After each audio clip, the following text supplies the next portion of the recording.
우리가 영적 리더십에 대해 살펴보고 있습니다. 헨리 블랙가비 목사님의 영적 리더십 가지고 선교적 삶을 위해 필수적인 한 가지 부분인 영적 리더십에 대해 배워가고 있는데요.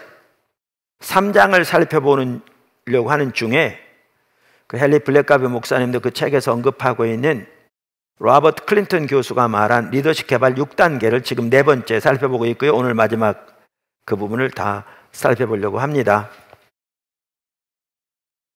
이미 살펴본 대로 리더십은 하나님의 부르심입니다. 하나님이 리더들을 세우십니다. 리더십은 하나님께서 주신 소명이요 은사입니다. 그러나 동시에 하나님은 사람들을 리더로서 훈련시키고 빚어가십니다. 하나님은 생애 전반에 걸쳐서 리더들을 개발해 가십니다. 1단계 주권적인 기초, 2단계 내면 생활 성장, 3단계 사역의 성숙, 4단계 삶의 성숙, 5단계 수렴, 6단계 잔광 혹은 축하. 그러면서 3시간에 걸쳐서 3단계까지 살펴봤습니다. 오늘은 4단계부터 시작해서 나머지를 살펴보려고 합니다. 4단계가 삶의 성숙입니다. 첫째, 하나님의 얼굴을 구하는 삶이 결국 핵심입니다. 그분의 책에는 첫째, 둘째가 없습니다. 그리고 제가 그분의 책 여기저기를 보면서 이렇게 여러분이 이해하기 쉽도록 종합적으로 정리한 거거든요. 근데 첫째, 둘째 나눈 것은 이 단계에 들어있는, 그리고 하나님께서 이 과정을 통해서 어떻게 리더들을 세워가시는가를 여러분들이 전체적으로 머릿속에서 쉽게 이해할 수 있도록 도움이 되기 위해서 제가 이렇게 하고 있습니다. 로버트 클린턴 교수는요, 하나님의 얼굴을 구한다는 용어를 전혀 사용하지 않습니다. 그러나 언어는 다를지 몰라도 제가 반복적으로 말하는 대로 주님을 아는 것이 우리의 단 하나의 유일한 목표와 목적이 되어지는, 그래서 예수님이면 충분한, 그렇게 하나님의 얼굴을 구하는 삶이 이 인격 성숙 단계에서도 가장 핵심적인 부분임을 동일하게 말하고 있습니다. 그리고 거기에서 우리가 빚어지거든요. 여러 번 나눈 것처럼. 그는 이렇게 말합니다.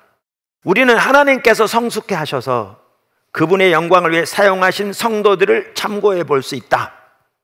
예를 들어 피어슨, 체프만, 타울러, 무디, 고포드, 뮬러, 테일러, 와트, 트럼벌, 마이어, 모레이, 하버갈, 거이온, 마비, 고든, 하이드, 만틀, 맥신, 맥콩키, 덱, 팍슨, 스토니, 사파르, 카마이클, 그리고 홉킨스 등이다.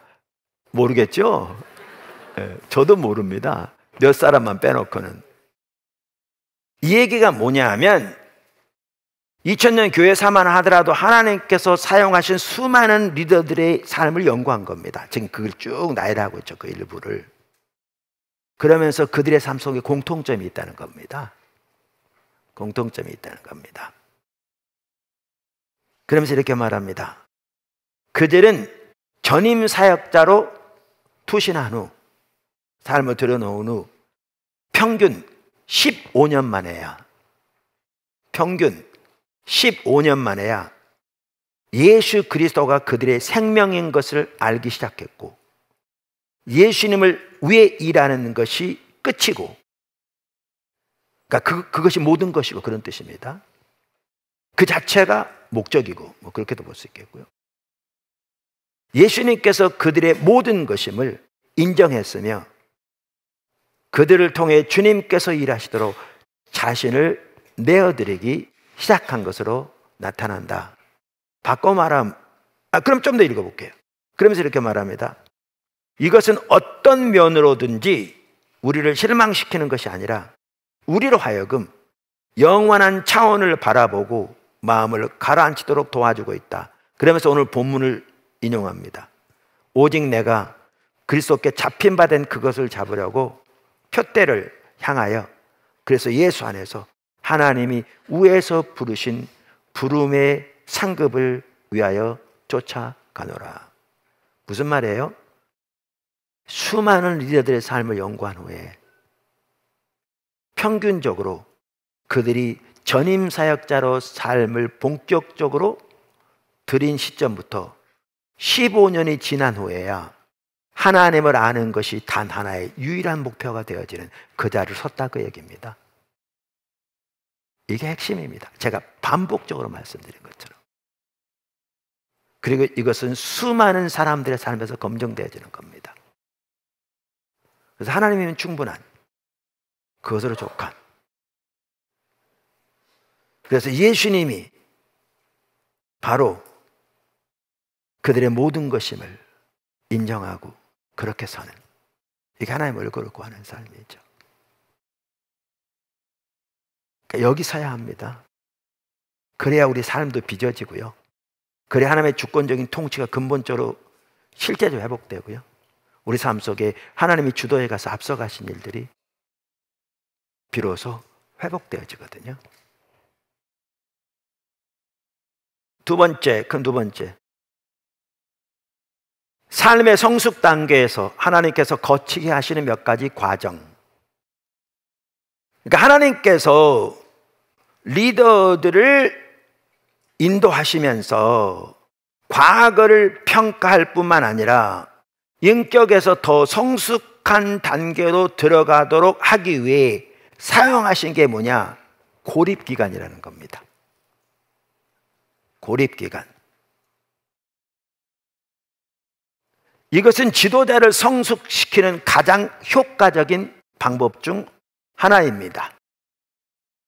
지도자는 생애 동안 여러 번 사역에서, 그러니까 사역에서 벗어나 있는 경험을 합니다. 그 원인은 위기, 징계, 섭리적인 환경, 예를 들면 전쟁이라든가 정부의 압박이라든가 질병 등, 또는 자신의 선택 등 여러 가지가 있을 수 있는데요. 이러한 고립 기간을 통해 하나님께서 원하시는 것은 그 리더가 하나님과의 더 깊은 관계를 체험하는 계기가 되기를 원하시는 거죠. 그러면서 클린턴 교수는 이렇게 얘기합니다. 사역의 고립 과정을 정의하자면 그러니까 사역의 연장선상에 있으면서도 보통 상당히 긴 시간 동안 일반적인 사역에서 분리되어 하나님과 어떤 새로운 관계를 체험하는 시기라고 말합니다. 그러니까 사역의 연장선상에 있으면서도 보통 상당히 긴 시간 동안 일반적인 사역에서 분리되어 하나님과 어떤 새로운 관계를 체험하는 시기가 고립 과정이라고 그는 말합니다. 그러면서 고립 과정은 하나님께서 일상 사역 중에서는 가르칠 수 없는 중요한 교훈을 가르치기 위해 하나님이 사용하시는 방법이다, 이렇게 말합니다. 그러면서 그는 이 고립 과정은 3단계와 4단계에서도 다 일어난다, 이렇게 아울러 말합니다. 그러면서 그는 이렇게 말합니다. 하나님께서는 이 고립 기간 동안 당신의 관점이 먼저 그분에게 집중되기를 원하신다. 그리고 나서 하나님은 당신을 가르치신다, 이렇게 말합니다. 하나님께서는 고립 형태를 통해 당신의 훈련 과정을 지켜보고 계신다. 그러면서 당신의 경우는 당신 스스로 선택한 것과 하나님의 섭리적인 환경의 교차점에 있다. 하나님께서는 이 고립이라는 형태 속에서 아래와 같은 교훈들 가운데 몇 가지를 당신이 배우기를 원하신다. 그러면서 쭉 나열해요. 이 고립의 과정을 통해 우리를 가르치기 원하는 내용들을 이렇습니다. 표 나올 거예요. 사역에 대하여 새로운 각도로 보는 것, 숙명성에 대한 새로운 열정을 불붙이는 것, 새로운 아이디어와 변화에 대하여 개방적이며 융통성을 갖는 일, 다른 사람에게 노출시켜서 자신을 넓히는 것, 말씀을 통하여 내적 확신을 얻는 일, 인도하심을 받는 일. 근데 아까 저 같은 경우에도 그 고립의 과정을 통해서 하나님의 얼굴을 구하는 사람으로 저 같은 경우에 돌이켜 주시고 집중적으로 찾게 하시면서 그 결과로 여기에 나온 이런 일들 중에 많은 부분이 실제로 제 사람이 일어나게 하셨거든요. 그러면서 클린턴 교수는 이렇게 얘기합니다. 당신이 할 일은 이 고립 과정에 올바르게 반응함으로써 이 과정 가운데 하나님께서 주시는 교훈을 살피고 파악하는 일이다. 두 번째 아까 과정 갈등입니다. 이 경우도 앞에서도 나왔던 부분들이에요. 갈등. 때로는 반복적으로, 때로는 겹쳐서 이런 과정들이 나온다고 클린턴 교수도 말하고 있잖아요. 그는 이렇게 얘기합니다.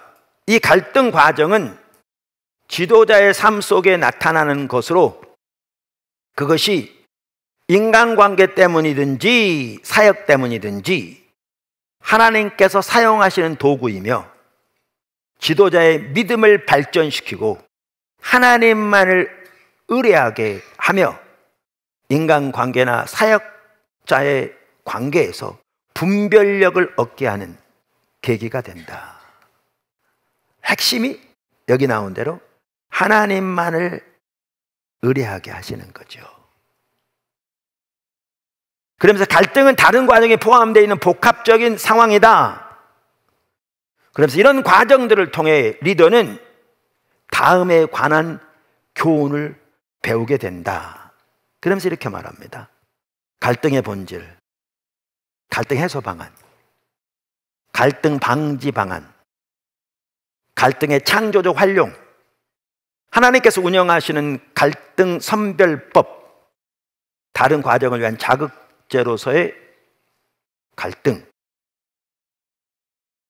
그는 계속 말합니다. 갈등은 비록 부정적인 의미가 따르는 말이지만 갈등 자체가 부정적인 거잖아요. 그렇지만 창조적이며 긍정적인 면도 있음을 알아야 한다. 그것은 대단히 중요하다. 그러니까 긍정적인 면도 있다는 사실을 아는 게 대단히 중요하다 그 말입니다. 대부분의 지도자들은 이 긍정적인 면을 향유하지 못한다. 인간적으로 말하면 이 갈등 과정을 통과한다는 것은 나쁜 일 뿐이다. 그러니까 긍정적인 면을 보지 못하면. 그러면서 이어서 클린턴 교수는 이렇게 말합니다. 그러나 이 과정을 통과하면서 그 이점을 얻지 못한다면 그것은 더 나쁜 일이라고 할 수 있다. 세 번째, 위기의 과정. 위기 과정이란 하나님께서 그분을 신뢰하고 시험하고 가르치기 위해서, 그러니까 죄송합니다. 그분을 신뢰하도록 시험하고 가르치기 위해서 사용하시는 압박을 주는 상황을 말한다. 이렇게 말합니다. 그러니까 갈등의 과정도 하나님만 신뢰하도록 가르치는 건데 그와 거의 복합적으로 오는 게 위기의 과정인 거죠. 근데 위기의 과정 역시 하나님께서 리더들에게 하나님만을 신뢰하도록 그를 시험하고 가르치기 위해 사용하시는 압박을 주는 상황, 그것을 위기의 과정이라고 클린턴 교수를 얘기합니다. 그러면서 삶의 위기 과정은 삶의 의미와 목적을 추구하도록 심한 압박감을 주는 위기로서 그 결과 지도자는 하나님에 대한 새로운 면을 체험하게 되며 하나님께서 삶의 근원이요, 삶의 기둥이며 삶의 초점이라는 것을 체험하는 과정이다. 이렇게 말합니다. 모든 지도자는 갈등과 위기 그리고 어떤 형태로든 고립 과정을 통과한다. 이렇게 클린턴 교수는 얘기합니다. 갈등과 위기 그리고 어떤 형태로든 고립 과정을 통과한다. 그러나 모든 사람이 다 장기적인 사역을 위해 그것이 지대한 가치가 있다는 것을 깨닫지는 못한다. 다 통과하는데 이게 장기적인 사역을 위해 매우 중요한 가치가 있다는 사실을 깨닫지 못한다. 그 긍정적이고 장기적인 가치를 잘 이해한다고 해도 성숙 단계를 통과하는 일은 어려운 일이다. 가치가 있다는 걸 알지만 그러나 그것을 주님만 의지하며 통과한 건 또 다른 차원인 거죠. 어려운 일이다.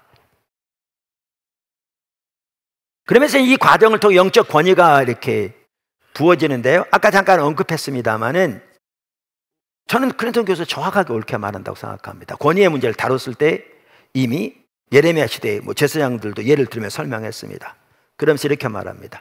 영적 권위는 그 자체가 하나의 목표가 아니라 부산물이다. 우리는 영적 권위를 갖기 위해 추구하지 않으면 그건 잘못된 겁니다. 영적 권위를 갖기 위해 노력하지 않으면 그건 타락한 겁니다. 아까 말씀드린 이런 과정을 통해 갈등과 위기 그리고 고립의 과정을 통해 하나님만을 의지하고 하나님의 빚으심을 따라서 순종하는 과정을 통해 하나님을 더 깊이 체험하게 되고 그 과정을 통해 영적 권위가 주어지는 겁니다. 그리고 영적 권위가 더 자라게 되는 겁니다. 그러므로 영적 권위는 목표가 아니라 부산물이다. 할렐루야. 여러분 오이코스 리더도 다 마찬가지입니다. 이렇게 말합니다. 계속 이것은 하나님께로부터 오는 수임권이다. 이것은 지도자가 성숙 단계에서 배운 하나님의 교훈의 근거를 두고 능력을 행사하는 기반이다. 지도자들은 그들의 기능에 대하여 인정받는 여러 능력을 가지고 있다. 영적 권위는 하나님과의 체험에서 온다. 지도자는 영적 권위를 추구하지 않는다. 지도자는 하나님을 아는 것을 추구한다. 똑같아요. 똑같아요. 하나님 중심적인 사람은 누구든지 이해가 똑같아요. 지도자는 하나님을 아는 것을 추구한다. 성숙 단계는 이 하나님을 더 알고 싶어하는 소망을 향상시켜준다. 영적 권위는 지도자와 하나님의 체험에, 그러니까 지도자 하나님과의 관계의 체험에 기인한다. 이렇게 말하고 있습니다. 그러면서 이제 큰 세 번째, 클린턴 교수는 이제 뭐라고 말하냐면 어떤 과정들은 생애 전체 동안 나타난다는 겁니다. 생애 전체 동안. 그리고 생애 전체 동안 매우 중요하다는 겁니다. 그래서 그것을 따로 다루는데 제가 오늘 여기에 큰 3번이라고 해서 따로 다룹니다. 그래서 일생 동안 지속되는 훈련, 일생 동안 지속되는 훈련, 그래서 안내 지침과 다른 복합 국면, 이런 겁니다. 평생 동안 훈련 받아야 되는 중요한 한 부분, 그리고 그 안에 자라나야 되는 중요한 한 부분이 하나님의 인도를 분별하고 따르는 삶, 즉 가이던스, 그 인도 과정이라고 표현합니다. 이거고, 그 외에 다른 여러 과정에서 단계에서 나타나는 복합 국면의 과정들이 있다. 몇 가지를 다룹니다. 자, 그걸 살펴보려고 하는데요. 그래 이렇게 말합니다. 인도함을 받는 과정은 지도자의 삶에서 지속적으로 필요한 일이다. 그렇죠. 인도, 영어로 가이던스는 중요한 지도력 요건이다. 하나님의 인도하심은 지도자의 생애 전체를 통해 일어나기 때문에 어느 한 단계에 제한할 수 없는 과정이다. 이런 과정들을 기타 과정이라고 부르는데 이 과정은 지속적이며 모든 단계에 나타난다. 그러면서 가장 먼저 다루고 있는 게 말씀드린 대로 인도 과정입니다. 그러니까 좀 번역이 좀 그래요. 그런데 가이던스, 어떻게 하나님의 인도를 깨닫고 분별하고 순종하는가, 그리고 그것에서 자라날 것인가 라는 겁니다. 자, 그러면 작은 첫 번째 인도 과정. 지도자는 하나님께서 주신 역량과 하나님께서 주신 의무를 다함으로써 추종자들, 즉 따르는 사람들로 하여금 그 집단을 향한 하나님의 목적을 이루도록 영향력을 행사하는 사람이다. 그러니까 우리가 이미 영적 리더십 그 정의에 살펴봤잖아요. 영적 리더십이라면 교회 지도자들을 말하는 게 아니고 하나님의 사람으로서 하나님이 두신 자리에서 하나님의 목적에 쓰임받은 모든 성도를 가리키는 거잖아요. 그러니까 우리 모두 영적 지도자들이 돼야 돼요. 리더들이. 그러면서 로버트 클린턴 교수는 영적 리더십을 뭐라고 정의했냐면 하나님의 목적을 향해 하나님의 사람들에게 영향력을 미치는 것이다 이렇게 했잖아요. 이것에 좀 더 보완할 점을 포함해서 헨리 블랙가비 목사님은 영적 리더십은 하나님의 의제를 향해 사람들을 움직이는 것이다 이렇게 했잖아요. 자, 그래서 그런 영적 리더십에 대한 정의를 가지고 이 말을 이제 이해하면 쉽죠. 이렇게 말하죠. 지도자란 하나님께서 주신 역량과 하나님께 주신 의무를 다함으로써 따르는 사람들로 하여금 그 집단을 향한 하나님의 목적을 이루도록 영향력을 행사하는 사람이다. 이해되시죠? 그러면서 이렇게 말합니다. 여기서 가장 중요한 요소는 하나님께서 의도하는 방향으로 영향력을 행사하는 것이다. 당연히 하나님의 목적을 향해. 그러니까 바리새인들이 영적 리더가 될 수 없었잖아요. 성경적인 지식은 뛰어났지만 왜? 너희는 시대의 표적을 분별하지 못한다. 하나님 그 시대에 뭘 하고 계신지를 몰랐잖아요. 그러니까 그들을 예수는 오히려 소경이라고 그러면서 소경이 소경인다면 둘 다 구덩이에 빠진다. 그러니까 바리새인들은 하나님 그들이 그토록 연구하고 묵상하고 믿고 암송하는 성경에 예언한 대로 메시아가 오셔서 구약부터 예언된 하나님의 구속을 성취하고 계셨는데 그들은 하나님을 섬긴다고 하면서 가장 먼저 예수 이름을 대적하는 자였었잖아요. 사사건건. 그리고 그 영향을 받은 모든 사람들은 그렇게 했잖아요. 그걸 두고 예수님은 소경이 소경을 인도하면 둘 다 구덩이에 빠진다 이렇게 말한 거잖아요. 그러니까 여기도 보시면 여기서 가장 중요한 요소는 하나님께서 의도하신 방향으로 영향력을 행사하는 것이다. 그러니까 뭐가 중요하겠어요? 가이던스가 중요한 거죠. 하나님과 관계를 통해. 지도자는 자신이 맡은 집단을 이끌어갈 종합적인 지침을 마련하는 방법을 알아야 한다. 기본적인 지침은 간단하다. 지도자는 먼저 개인적으로 그 자신의 삶을 인도하시는 하나님을 배워야 한다. 삶의 여러 중대한 결정들에서 하나님의 뜻을 분별하는 법을 배워야 하며 자기가 지도하는 집단을 위한 지침을 결정하는데 그것을 원용할 수 있어야 한다. 그러니 당연히 이 인도 과정은 평생에 걸치는 중요한 요소인 거죠. 그러면서 클린턴 교수는 하나님께서 지도자로 하여금 하나님의 인도하심을 잘 깨닫게 돕도록 하나님이 하시는 7가지 과정을 말합니다. 그러니까 하나님께서는 지도자로 하여금 하나님의 인도하심을 잘 분별하고 자라날 수 있도록 7가지 과정으로 그들을 인도하신다. 7가지를 언급합니다. 작은 첫 번째, 섭리적 만남. 섭리적 만남. 하나님께서는 성장하는 지도자들에게 꼭 필요한 것을 가장 적절한 때에 제공하심으로써 영감을 주시고 진리를 설명해 주시는가 하면 바른 방향을 보여주시기도 한다. 이렇게 하나님이 지도자들을 인도해 가시는데 그때 사용하시는 게 뭐냐? 이제 섭리적인 만남인데 그걸 이렇게 표현합니다. 어느 경우에는 그것이 한 장의 전도지도 될 수 있고 새로운 안목을 주는 책일 수도 있고 하나님께서 사용하시는 어떤 사람일 수도 있다.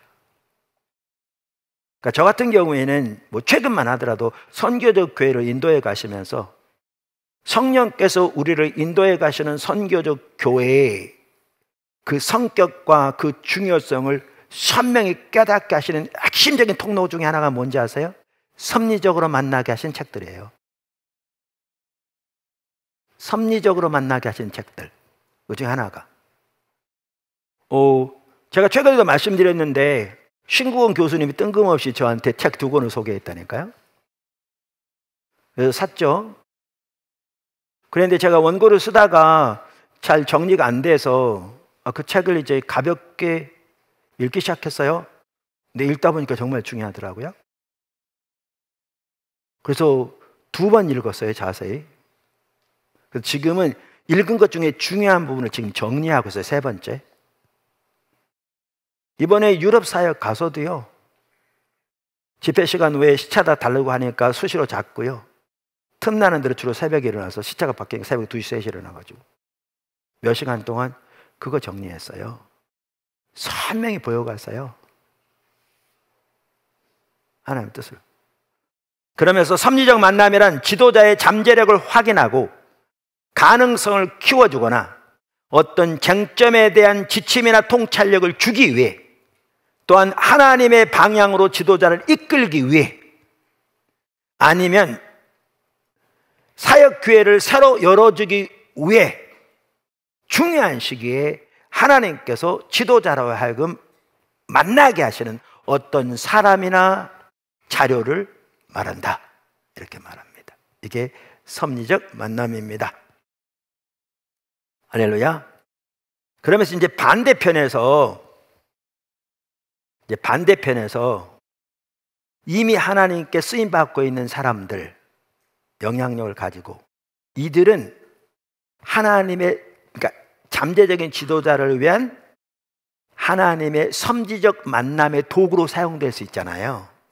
그러니까 그 부분을 민감해야 한다, 이렇게 말합니다. 그는 이렇게 말합니다.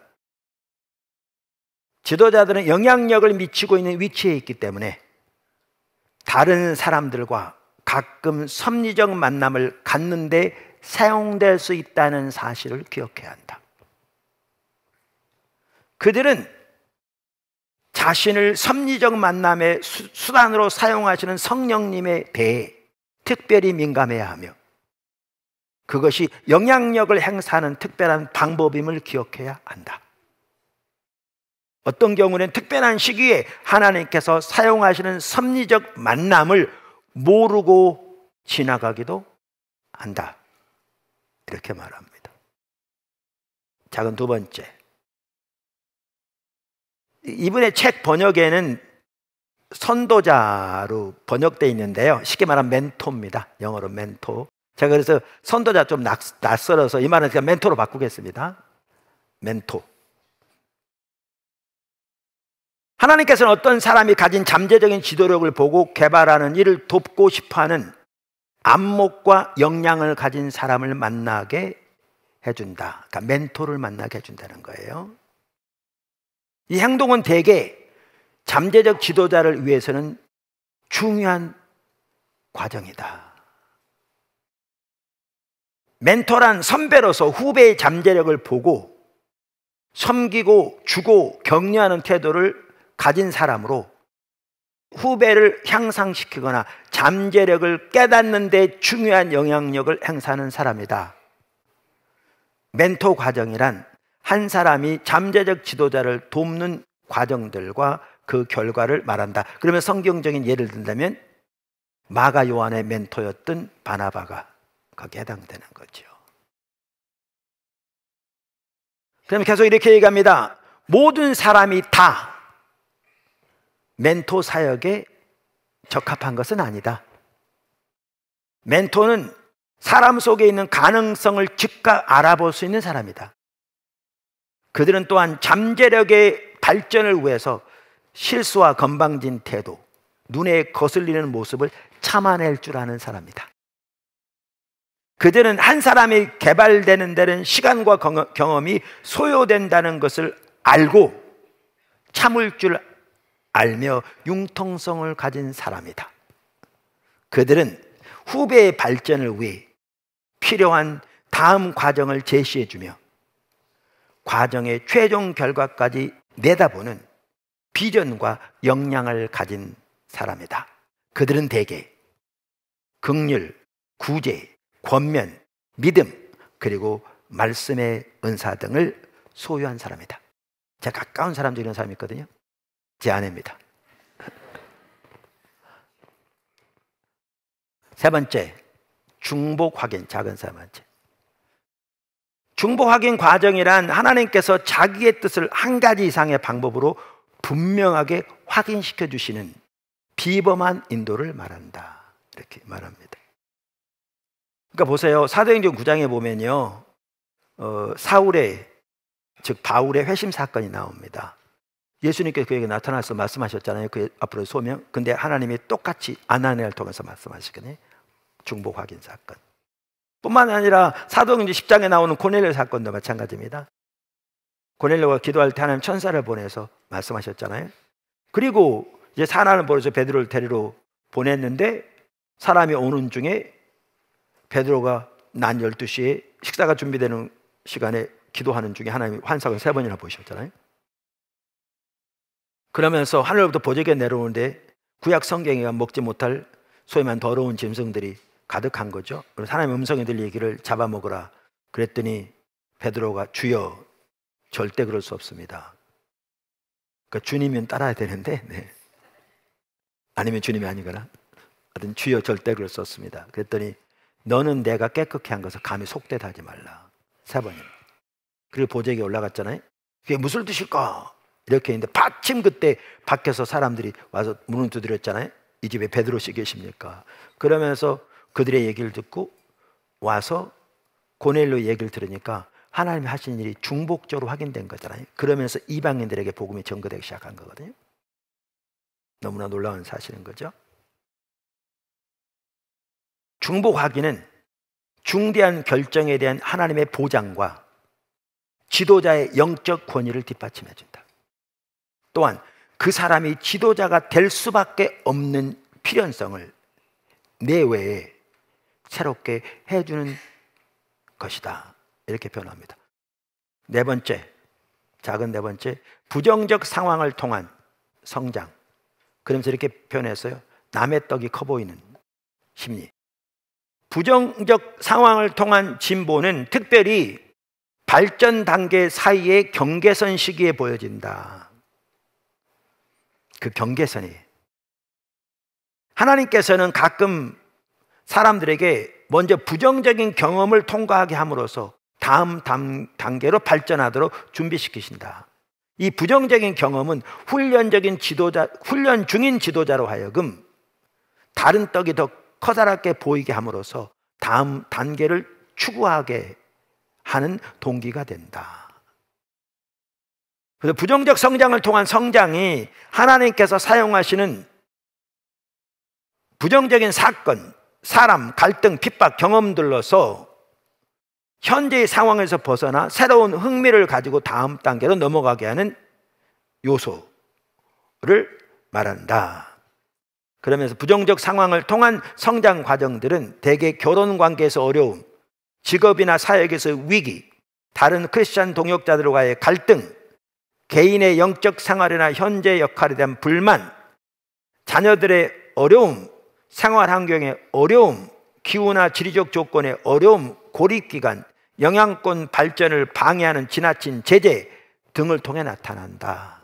이걸 통해 새로운 사역으로 발전할 수 있도록 하나님이 하신다라고 말하는 겁니다.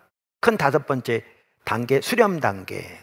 길지 않습니다. 제가 간단히 설명하고 넘어가면 됩니다. 수렴 단계는 하나님께서 리더를 은사에 적합하고 사역 경험에 맞는 역할로 인도하여 그의 사역을 극대화시키는 단계를 말합니다. 그러니까 다시 말하면 은사와 성숙한 성품이 아울러져서 그 사역이 극대화되는, 다른 사람들에게 영향을 미치는 것을, 하나님의 뜻을 이루는 것을 극대화하는 것을 바로 이 수렴 단계라고 말합니다. 지도자는 이제 하나님의 인도를 받아 자신의 은사와 경험 및 기질에 맞는 역할을 수행하게 된다. 리더는 자신이 가진 최선의 것을 사역에 활용하는 때요, 그의 자질에 적합하지 않은 사역은 하지 않아도 되는 때다. 이 시기는 인격적인 성숙과 사역의 성장이 함께 만나 절정을 이루는 황금기다. 그러니까 여기에 수렴이란 말이 융합이란 뜻이라고 그랬잖아요. convergence. 그러면서 지정학적 요소도 이 수렴 단계의 중요한 부분이다. 그러면서 헨리 블랙가비 목사님도 말하지만 로버트 클린턴 교수 이렇게 말합니다. 사실 소수의 리더들만이 수렴 단계를 체험한다. 그러니까 여기까지 오지 못한 사람들이 대부분이라는 얘기거든요. 리더들 가운데 한 단계 높아진 지도력의 위치와 역할이 도리어 자신이 가진 은사를 효과적으로 발휘하는 것을 방해하고 있다고 생각하는 사람도 있다. 더 나아가서 아주 소수 아주 작은 수의 지도자만이 성숙한 인격에 바탕을 둔 사역을 수행한다. 이 수렴 기간은 인격과 영적 권위가 성숙한 사역을 위한 진정한 능력의 기반을 형성한다. 그러면서 그 헨리 베르카 목사님 책에 보면 어떤 사람의 경우에는 나이 많이 들어서 그의 노년의 2단계에 이르기도 한다. 그런 말을 하면서 예를 들면 윈스턴 처칠 노년의 수상이 되었죠. 2차 대전에서 자유진영을 구원한 한 핵심적인 인물이었잖아요. 조지 마셜 장군 59세 장군이 됐습니다. 2차 대전 후에 전후 유럽을 복구하는 핵심적인 역할을 했잖아요. 마셜 플랜. 해리 트루먼 67세 대통령이 되었습니다. 그러면서 클린턴 교수는 3, 4, 5단계는 이 일직선상에 있는 어떤 표본으로 나열하기보다는 발전 과정에 서로 겹치는 것을 자주 보게 된다. 아까 제가 얘기했던 그 내용입니다. 자, 그러면서 6번째 단계 잔광 혹은 축제. 그러면서 역시 그러면 5단계가 적은 수니까 6단계도 마찬가지겠죠. 아주 적은 수의 사람만 2단계에 이른다. 전생애를 통한 사역의 열매와 성장이 하나로 융합되어 인정받는 시기로 광범위한 영역에 걸쳐서 간접적인 영향력을 행사하는 시기다. 여기에 간접적인 영향력을 행사하는 시기다. 이 사람의 존재 자체가 영향력인 겁니다. 이 시기는. 이 단계 리더들은 긴 생애를 통해서 많은 관계들을 형성하게 되며 이 관계를 통하여 영향력을 발휘한다. 여기에 들어선 리더들은 아무것도 입증할 필요가 없다. 사람들은 그들의 영향력 있는 직위나 역할 때문이 아니라 그들의 존재 자체와 살아온 삶 때문에 그들을 존중한다. 다른 사람들은 하나님을 꾸준히 따라온 그들의 인생 행로를 따라가려고 할 것이다. 또 생애 전반에 걸쳐 지도력을 행사하면서 얻은 지혜의 보고는 많은 사람들에게 유익과 축복이 될 것이다. 하나님이 자기 안에 또 자신을 통해 이루신 일들을 축하하면서 인생의 마지막 시기를 보내는 것이다. 그래서 여기까지 이르려면 수렴 다음에도 여기까지 이르려면 중요한 한 가지가 뭐겠어요? 그게 유종의 미입니다. 그럼 헨리 베르카 목사님은 이 단계는 다음 세대를 가르치는 시기이기도 하다고 말하면서 그래서인지 위대한 리더들이 말년에 교육계에 몸담는 것은 흔한 일이다 이렇게 말합니다. 조나단 에드워즈 말년에 예일대 총장을 지냈고요. 찰스 피니 오버린 대학의 학장이 되었고요. 스펄전 목사님은 대학에서 젊은 목회자들을 양성하고 훈련하는데 많은 시간을 할애했습니다.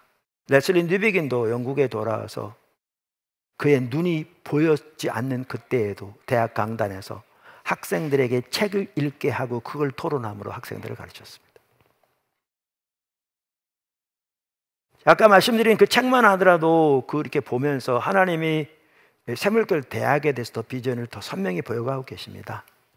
샘물결 대학 내에 신학과만 하도 어떻게 할지 방향이 또렷이 보입니다. 미국에서 하버드, 예일, 프린스턴만 하더라도 가장 먼저 목회자들을 양성하고 그 시대의 젊은이들을 각 영역에서 하나님의 사람들로서 영적 지도자로서 오늘날 우리가 말하는 그 관점에서 그들을 양육시키기 위해서 학교들이 세워졌습니다. 근데 지금 완전히 세속화되어 버렸습니다. 지금이요 처음으로 돌아가야 할 때입니다. 우리나라에서도 때가 되면 하나님께서 일꾼들을 여기저기 세우고 계신 걸 믿고요, 때가 되면 일꾼들을 보내실 거고 때가 되면 환경이 움직이거든요. 그럼 그때쯤엔 언제가 될지 모르지만 하나님께서 하나님이 하실 일을 하실 거라고 확신합니다. 우리가 4주에 걸쳐서 하나님께서 이렇게 어떻게 리더들을 빚어가시고 훈련시켜 세워가시는가. 리더십은 한편으로 하나님의 은사하고 부르시고 소명인데 동시에 빚어가시는데 우리가 선교적 삶을 배워가면서 너무 중요한 시간이었다고 생각합니다. 또 우리 젊은이들에게 특별히 매우 중요한 시간이었고 우리가 잘 배워갈 수 있기를 바라고요. 필요한 반복적으로 설교 들으시고 정리하시고 또 책들도 보시고 그래서 하나님 하나님께서 포도나무교 전체를 여러분 한 분 한 분을 여러분이 두신 자리에서 참으로 귀하게 사용하는 축복기를 바라고요. 한편으로는 오늘도 보셨지만 하나님께서 그동안 그리고 지금도 인도하고 계시는 그와 방향이 정확하게 일치되는 걸 보실 겁니다. 이해가 너무나 똑같은 것입니다. 하나님의 관점이기 때문에 그렇습니다. 그렇게 해서 많은 열매들 맺혀지고 우리나라 전체 열방에 하나님 뜻이 이루는데 귀하게 쓰임받는 포도나무교회 여러분 한 분 한 분 되시기를 주님의 축원합니다.